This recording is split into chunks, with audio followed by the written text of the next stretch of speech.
গল্পটি বাংলার গ্রাম্য পটভূমিতে নির্মিত এবং ধীরে ধীরে ভয়ের পরিবেশ গড়ে ওঠে। গল্পের নাম চরণপুরের শ্মশান। চরণপুর গ্রামের নাম শুনলেই লোকজন এখনও কেঁপে ওঠে।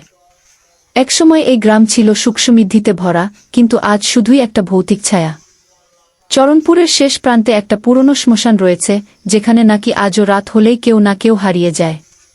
এই গল্পটা শুরু হয় রাহুল নামের এক তরুণের হাত ধরে। শহরে বড় হওয়া রাহুল ছিল এক উদ্ভট গোত্রের, ভূত-প্রেত বিশ্বাস করে না, এমনকি ভয় নামক শব্দটার মানেও জানত না। তার বাবা ছিলেন চরণপুরেরই ছেলে, কিন্তু শহরে সেটেল হয়ে গিয়েছিলেন। একদিন বাবার হঠাৎ মৃত্যু হয়। শেষ ইচ্ছা ছিল চরণপুরের পুরনো শ্মশানে যেন তার দাহকার্য সম্পন্ন করা হয়। রাহুল বাবার মরদেহ নিয়ে গ্রামের দিকে রওনা দিল। রাত্রি প্রায় ৮টা বাজে যখন তারা গ্রামে পৌঁছায়। গ্রামের লোকজন শ্মশানে দাহকার্যে আপত্তি জানায়। ওই শ্মশানে কেউ যায় না, মায়ের খাইবেন বাবা। তোমার বাবা গ্রামের বাইরে থেকেই গেছেন, ওই ইচ্ছা রাখলে সর্বনাশ হবে। কিন্তু রাহুল কারো কথা শুনল না। সে নিজেই কয়েকজন লোক নিয়ে রওনা দিল শ্মশানের দিকে। পুরনো শ্মশানটা ছিল নদীর ধারে। গা ছমছমে পরিবেশ, চারপাশে শালগাছ আর ধোঁয়াটে কুয়াশা। জোনাকির চিকিমিকি আলোয় দেখা যায় একটা পোড়ো চিতা, একপাশে কুকুরের ডাক আর দূরে শিয়ালের হাহাকার। হঠাৎই শুরু হলো তীব্র ঝড়। আকাশ কালো মেঘে ছেয়ে গেল। আগুন জ্বালিয়ে দাহকার্য শুরু হলো। কিন্তু আগুন লাগছে না, যতই কাঠ রাখছে আগুন নিভে যাচ্ছে। একটা ঠান্ডা হাওয়া বারবার এসে শীতল করে দিচ্ছে আগুনের তাপ। তখনই ঘটল প্রথম অদ্ভুত ঘটনা। হঠাৎ শ্মশানের পাশের এক গাছের ডালে একটা সাদা কাপড় পরা মূর্তি দেখা গেল। তার চোখ জ্বলজ্বল করছে আর চুল ছড়ানো। রাহুলের দল আতঙ্কে দৌড় দিল, কিন্তু রাহুল দাঁড়িয়ে রইল। সে ভাবল নিশ্চয় কেউ মজা করছে। সে চিৎকার করে বলল, কোনো নাটক করিস? নাম রে নিচে। কিন্তু সেই মূর্তির কোনো প্রতিক্রিয়া নেই।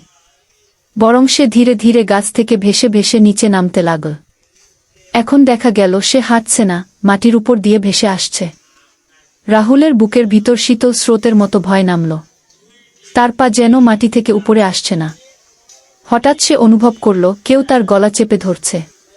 কোনো কিছুর অদৃশ্য হাত তার গলা টিপে ধরেছে। সে দম নিতে পারছে না, চোখ অন্ধকার হয়ে আসছে। পরদিন সকালে গ্রামের কিছু লোক শ্মশানে গিয়ে রাহুলকে জ্ঞান হারানো অবস্থায় পড়ে থাকতে দেখে। আশেপাশে কোনো দাহকার্য হয়নি, আগুনের কোনো চিহ্ন নেই, এমনকি তার বাবার মৃতদেহটাও নেই।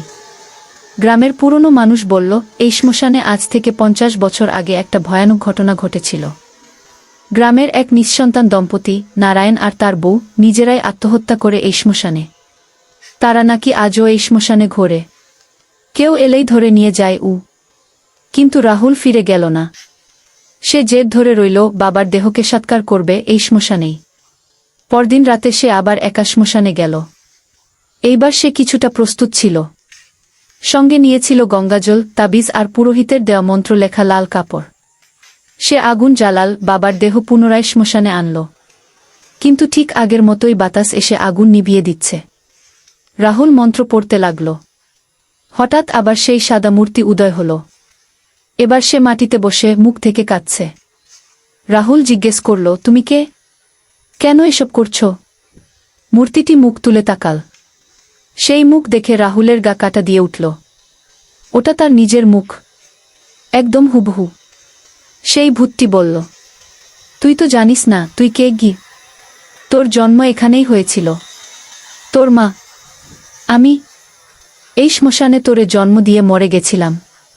তোর বাবা তোরে নিয়ে পালিয়ে গেছিল শহরে গি। রাহুল কেঁপে উঠল, তুই আমার সন্তান, আমি তোকে নিতে এসেছি চিরতরে। এরপর কি ঘটেছিল কেউ জানে না।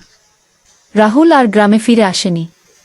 তবে মাঝে মাঝে পূর্ণিমার রাতে কেউ কেউ শ্মশান থেকে দুইটা ছায়া হাতে হাত ধরে হাঁটতে দেখে, একটা ছেলে মানুষ আর একটা মেয়ে মানুষ। তারা কথা বলে না, শুধু নদীর দিকে তাকিয়ে থাকে।